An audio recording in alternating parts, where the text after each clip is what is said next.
Do you worry about your weight loss results when you travel? Have you found the advice on staying trim while you travel very challenging to follow or just downright undesirable? If you've ever wondered how people fully enjoy their travel without sabotaging their results and without following those undesirable weight loss travel rules that you've undoubtedly seen circulating on the internet, then you're in luck because that's exactly what we're going to be talking about today. Hello, hello, welcome to my channel. Welcome back. My name is Concita Thomas. I'm a food and fitness strategist. I help women over 40 lose 30 plus pounds and keep it off without diets, without excessive exercise, and without following ridiculous travel weight loss tips when they are out and about traveling and enjoying their lives. So I was inspired to make this video on the heels of my 19-day international adventure, 19 days, 3 different countries, so many cities, more cities than I can remember. And I did not diet and I did not gain weight. As a matter of fact, you can see in this picture right here or right here, this is my last night. And I saved my most form-fitting outfit for the last night as a testament both for myself and for you that this advice works. You see, long ago, I used to have to pack 2 sets of travel clothes when I would travel. Travel clothes for the first part of the trip when I would be smaller and tighter, and a whole different clothing size for the second half of the trip when I would undoubtedly and inevitably gain weight. And that's something that was a problem, a struggle for me for a very long time. But it's been quite a while now since that's been true.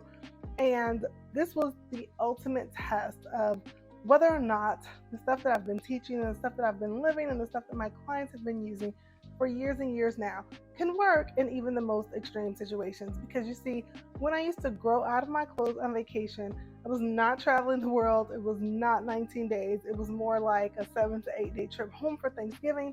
So I figure if what I teach and my strategies can hold up on a 19-day adventure around the world without access to a kitchen, without a lot of foreknowledge of what will be available to eat when I arrive, then this would definitely work for you in whatever situation you're in. And so before I traveled, just for fun, I Googled weight loss travel tips, how to take your diet on vacation, how to travel without weight gain, etc. Because I was really curious just to see what is the advice that's out there nowadays. I'm a 20-year fitness industry veteran, so I realized that things change, information changes. I was just wondering what people were saying nowadays, and I shouldn't have been, but I was shocked. And I was definitely appalled by the advice that I was finding because, quite frankly, so much of it sounded to me like disordered eating habits. And honestly, it was stuff that I used to do. Strategies, actions, tactics that you could not have told me back then were disordered, but they absolutely were. And I was a little surprised to see that that was still the advice being peddled. And so I thought it would be fun to come on here and share weight loss travel advice that I do not follow and why. And hopefully this can be of service to you. All right, so the first piece of weight loss travel advice that I do not follow is to bring your meals with you when you travel. This is something that I absolutely used to do. I can remember meal prepping, packing coolers for road trips. I can't remember the exact trips, but I'm certain that I have taken Tupperware on a plane at least a couple times. And this is something I used to do because I used to believe that in order to lose weight, in order to keep it off, in order to be in control, you had to really, really control what you eat. And I will say that as long as you can do this, it works. However, as someone who is now 40 plus, enjoying life, traveling around the world, this just no longer aligns with how I want to live.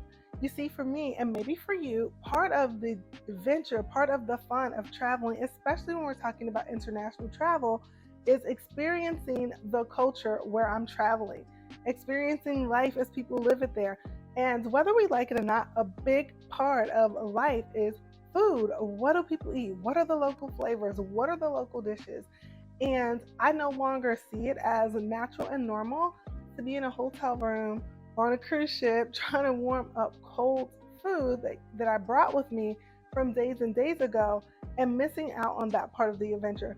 So I absolutely no longer bring my own meals. However, I'll be honest and tell you that I do have a small handful of guidelines that I follow pretty much anywhere I go. And I have found, even on this 19-day adventure, that these guidelines can be followed pretty much wherever you are. So if you want to know what those guidelines are and how I go about creating meals that help me lose weight and maintain my weight loss, even when traveling for almost a month with no kitchen, I invite you to take advantage of a free resource I have. It's called Figure Friendly Meal Checklist. It also comes with a brief video training, and you can get that link down in the description. It will really give you some insight into how I do this, how I'm able to eat well, fuel my body well, maintain my weight without bringing my meals on trips. All right, the second piece of travel weight loss advice that I no longer follow is plan your cheat meals. First of all, I don't even believe in cheat meals anymore. I've talked about that on other videos. However, I'm not a fan of planning exactly when you're going to indulge and how many times you're going to indulge. Now, don't get me wrong. I do believe that in the beginning of your journey and for short periods of time, that may be helpful. But especially when you're traveling and when you're traveling for a long time and you are traveling internationally, and you may not even know when you will have a chance to indulge or which food items will seem worth it to you, I find it wildly unreasonable to think that I'm going to plan, okay, I'm going to have something indulgent on this Thursday and then on this Friday and then no more, because in my mind, that really is like dieting. You see, I've come to realize and I've come to practice enough to be able to exercise restraint in the moment over restriction. So what I mean by restraint is being able to have a cocktail, being able to taste and take bites, licks, and taste of all different types of things, to experience it, have just enough to have the experience, and then to stop when the experience is over without feeling like I need to keep going and finish the entire item or to stuff myself. As a matter of fact, I find that veering away from scheduled cheats and I could only have indulgences on this day makes it much easier to practice restraint, because I'm no longer practicing that all or nothing thinking. And when I have something indulgent, I'm not tempted to wolf it down, to get it out of my system so that I can go back to being good on the next day. I've got more where that came from, but I'm curious to know, what is some weight loss travel advice that's pretty conventional that you don't follow? Let me know in the comments. Join in on the conversation. Okay, so the fourth piece of travel weight loss advice that I no longer follow is to special order every meal. Oh my gosh, I'm laughing because there was a time in my life where I'm pretty sure I was no fun to go to the restaurant with, because it would take me forever to place my order, because I would interrogate the waiter about whether or not something was cooked in oil, how much oil, what was in the sauce. You don't know, go back, ask the chef. And while I get it, if you're someone who has a medical condition, or maybe if you're like competing or something like that in an aesthetic sport, then that's just par for the course. That's something that you have to do. However, for anything alike, and you're just a woman over 40 who is trying to lose weight, keep it off, live her best, most expansive life, then you probably, like me, you probably find that wildly inconvenient, and I honestly find it unnecessary, because again, if you go by the handful of guidelines that I mentioned that are in my free resource, the Figure Friendly Meal Checklist, then I find that the rest just works out. The rest works itself out. Like I say, it comes out in the wash. It comes out okay, especially when you're traveling. I mentioned I like to experience the culture. I like to see how the people where I'm visiting live, how they eat. And so trying to special order and ask the cook to pretty much break down any dish that he has to just the meat grilled and just the veggies steamed, to me just is beyond the point of traveling and enjoying the culture. I no longer follow that. And again, because I have found that it's unnecessary. You saw that picture. That was the end of my vacation. And I would actually dare say I probably looked and felt even better at the end of my vacation after all the walking and all the rest than I did at the beginning. So it's absolutely, I find it unnecessary at this stage in the game to do that. And I also find that doing so really, really lends to that all or nothing thinking and to that dieter's mentality. All right, so the fourth and final thing For the fourth and final piece of common weight loss travel advice that I no longer follow is to get a workout every day. Now, if you followed me on my stories on Instagram while I was traveling, you may be thinking, wait a minute, Katsita, you were sweating every day. I saw you moving and grooving every single day. Yes, I'm active every day.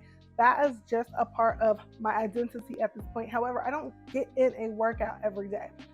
What I have found is that staying active over time, first of all, building muscle, getting to a place where you're not over exercising all the time and you have muscle on your frame and you build a habit of just moving your body every single day goes a long way when it comes to weight maintenance. So when I'm on vacation, I no longer have to beat it to the gym and try and get a formal workout in every day, because just getting in a workout when I can, staying active, being an active person in general, this is true when I'm home, it's also true when I'm on vacation, is enough to maintain my weight, is enough to go on vacation and to enjoy all the local fare without gaining a bunch of weight. So while I was traveling, I did go and lift weights a couple of times, but besides that, just by way of sightseeing, I went on an accidental hike. I joked about that in my Instagram stories, an accidental hike. As a matter of fact, in this very dress and a pair of sandals, I went stand-up paddleboarding. After we went yachting on the Balearic Sea, I went stand-up paddleboarding. I went Segway riding and just walking all over the place and hiking up all the hills to see the historic sites. And I found that is enough to maintain my weight while I'm on vacation. I do not have to try to superimpose, and I don't think you do either, have to superimpose very strict and rigid rules on myself while I am traveling, because the bottom line is, this is not The Biggest Loser. This is the sustainable approach to weight loss. This is lifestyle. This is cultivating a lifestyle that you can stick to and that you'll want to stick to forever and ever and ever. And so these are the 4 pieces of weight loss travel advice that I have completely let go of, and many of my clients have also let go of. And the proof is in the pudding. It has worked for me. It has worked for them. It works for us, and maybe it can work for you as well. So I hope you've enjoyed this video. If you did, be sure to give it a thumbs up, subscribe so that you're notified the next time I publish a video, and be sure to hit the bell so that you get notifications. Finally, if you want to hear more of my thoughts on sustainable weight loss, I have a podcast with over 100 episodes that you can go and listen to. That is also linked in the description. If you like to connect with me more in real time, I invite you to connect with me over on Instagram. I often joke that you can see my advice on my feed and the behind the scenes of how I'm pulling it off, and even my daily shenanigans in my stories. We can connect there as well. And then finally, if you are on a weight loss journey and you want to make it a sustainable weight loss journey, you want to be able to eat like a normal person, break up with diets, be active but not have to engage in excessive exercise, and you want support and accountability and just the knowledge to get that done, you want to be empowered to lead your own journey, then I invite you to check out my signature program. It's called Get It Off, Keep It Off one-on-one coaching, also linked in the description below. If what you see on my program page sounds like a fit for you, then go ahead and book an application call. I look forward to speaking to you then. Until next time, friend, stay fierce.